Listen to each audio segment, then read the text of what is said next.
Animal Farm by George Orwell. Chapter 3. How they toiled and sweated to get the hay in! But their efforts were rewarded, for the harvest was an even bigger success than they had hoped. Sometimes the work was hard. The implements had been designed for human beings and not for animals, and it was a great drawback that no animal was able to use any tool that involved standing on his hind legs. But the pigs were so clever that they could think of a way around every difficulty.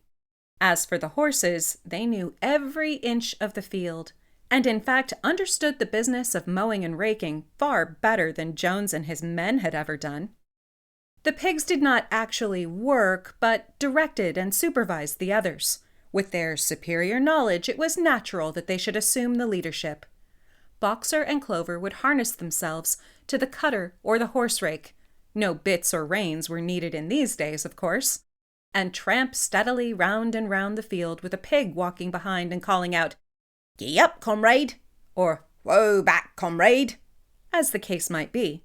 And every animal down to the humblest worked at turning the hay and gathering it.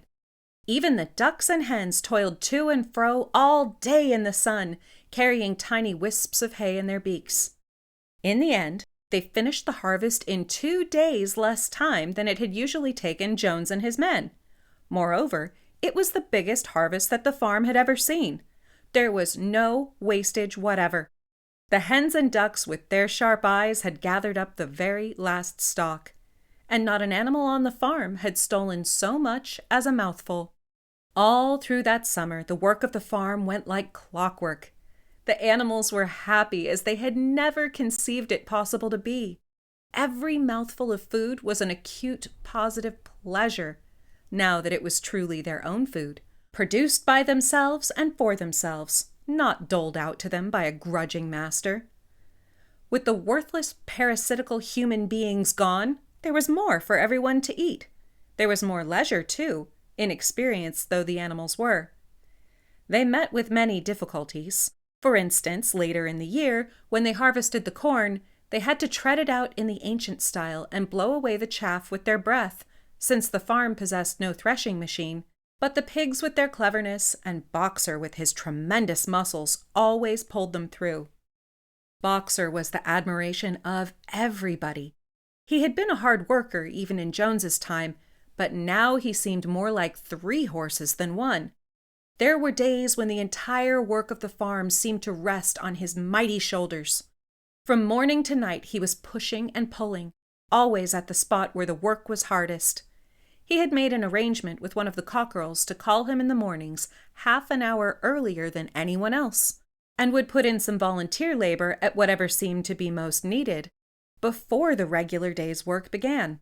His answer to every problem, every setback was, "I will work harder," which he had adopted as his personal motto. But everyone worked according to his capacity. The hens and ducks, for instance, saved 5 bushels of corn at the harvest by gathering up the stray grains. Nobody stole. Nobody grumbled over his rations. The quarreling and biting and jealousy which had been normal features of life in the old days had almost disappeared. Nobody shirked, or almost nobody. Molly, it was true, was not good at getting up in the mornings and had a way of leaving work early on the ground that there was a stone in her hoof. And the behavior of the cat was somewhat peculiar. It was soon noticed that when there was work to be done, the cat could never be found. She would vanish for hours on end and then reappear at mealtimes or in the evening after work was over, as though nothing had happened. But she always made such excellent excuses and purred so affectionately that it was impossible not to believe in her good intentions. Old Benjamin, the donkey, seemed quite unchanged since the rebellion. He did his work in the same slow, obstinate way as he had done it in Jones's time, never shirking and never volunteering for extra work either. About the rebellion and its results, he would express no opinion. When asked whether he was not happier now that Jones was gone, he would say only, "Donkeys live a long time. None of you has ever seen a dead donkey." And the others had to be content with this cryptic answer. On Sundays there was no work. Breakfast was an hour later than usual, and after breakfast there was a ceremony which was observed every week without fail. First came the hoisting of the flag. Snowball had found in the harness room an old green tablecloth of Mrs. Jones's, and had painted on it a hoof and horn in white. This was run up the flagstaff in the farmhouse garden every Sunday morning. The flag was green, Snowball explained, to represent the green fields of England, while the hoof and horn signified the future republic of the animals, which would arise when the human race had been finally overthrown. After the hoisting of the flag, all the animals trooped into the big barn for a general assembly which was known as the meeting. Here the work of the coming week was planned out and resolutions were put forward and debated. It was always the pigs who put forward the resolutions. The other animals understood how to vote, but could never think of any resolutions of their own. Snowball and Napoleon were by far the most active in the debates, but it was noticed that these two were never in agreement. Whatever suggestion either of them made, the other could be counted on to oppose it. Even when it was resolved, a thing no one could object to in itself, to set aside the small paddock behind the orchard as a home of rest for animals who were past work, there was a stormy debate over the correct retiring age for each class of animal. The meeting always ended with the singing of Beasts of England, and the afternoon was given up to recreation. The pigs had set aside the harness room as a headquarters for themselves. Here, in the evenings, they studied blacksmithing, carpentering, and other necessary arts from books which they had brought out of the farmhouse. Snowball also busied himself with organizing the other animals into what he called animal committees. He was indefatigable at this. He formed the Egg Production Committee for the hens, the Clean Tails League for the cows, the Wild Comrades Re-Education Committee. The object of this was to tame the rats and rabbits, the Whiter Wool Movement for the sheep, and various others, besides instituting classes in reading and writing. On the whole, these projects were a failure. The attempt to tame the wild creatures, for instance, broke down almost immediately. They continued to behave very much as before, and when treated with generosity, simply took advantage of it. The cat joined the Re-Education Committee and was very active in it for some days. She was seen one day sitting on a roof and talking to some sparrows who were just out of her reach. She was telling them that all animals were now comrades, and that any sparrow who chose could come and perch on her paw. But the sparrows kept their distance. The reading and writing classes, however, were a great success. By the autumn, almost every animal on the farm was literate in some degree. As for the pigs, they could already read and write perfectly. The dogs learned to read fairly well, but were not interested in reading anything except the 7 Commandments.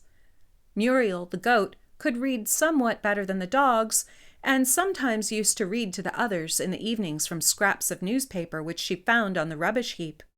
Benjamin could read as well as any pig, but never exercised his faculty. So far as he knew, he said, there was nothing worth reading. Clover learnt the whole alphabet, but could not put words together. Boxer could not get beyond the letter D.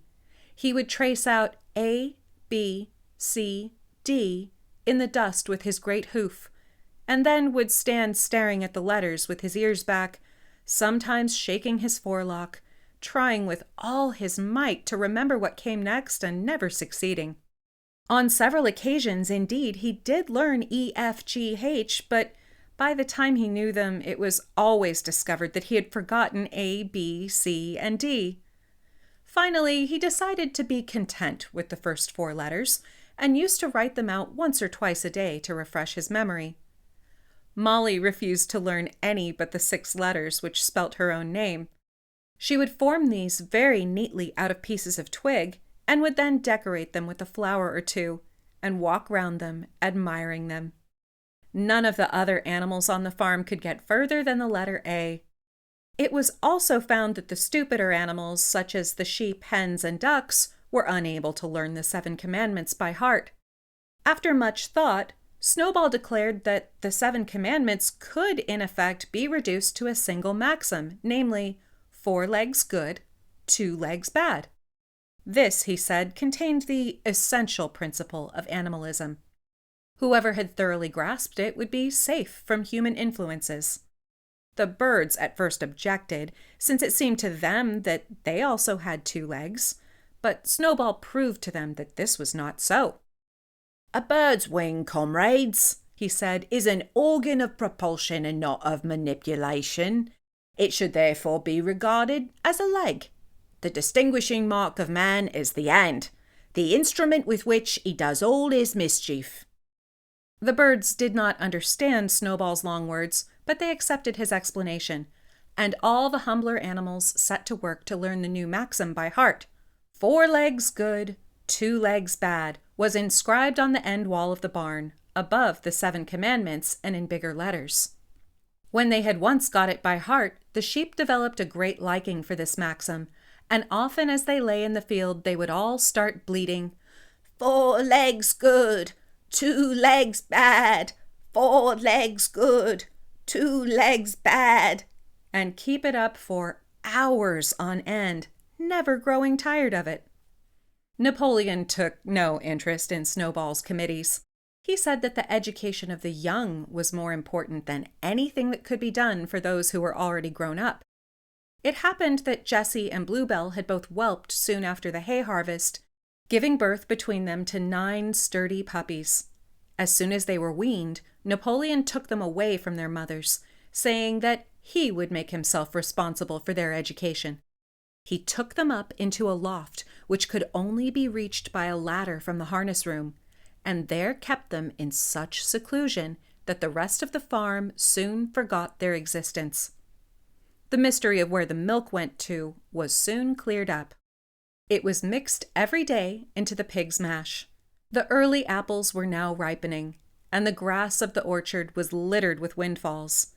The animals had assumed as a matter of course that these would be shared out equally. One day, however, the order went forth that all the windfalls were to be collected and brought to the harness room for the use of the pigs. At this, some of the other animals murmured, but it was no use.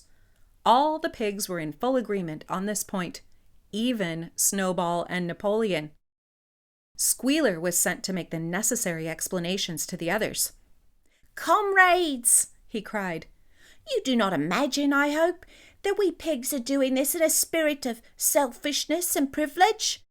Many of us actually dislike milk and apples. I dislike them myself.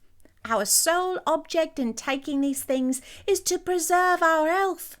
Milk and apples, this has been proved by science, comrades, contain substances absolutely necessary to the well-being of a pig. We pigs are brain workers. The whole management and organisation of this farm depend on us. Day and night we are watching over your welfare. It is for your sake that we drink the milk and eat those apples. Do you know what would happen if we pigs failed in our duty? Jones would come back. Yes, Jones would come back. Surely, comrades," cried Squealer almost pleadingly, skipping from side to side and whisking his tail. "Surely there's no one among you who wants to see Jones come back." Now, if there was one thing that the animals were completely certain of, it was that they did not want Jones back. When it was put to them in this light, they had no more to say. The importance of keeping the pigs in good health was all too obvious. So it was agreed without further argument that the milk and the windfall apples, and also the main crop of apples when they ripened, should be reserved for the pigs alone.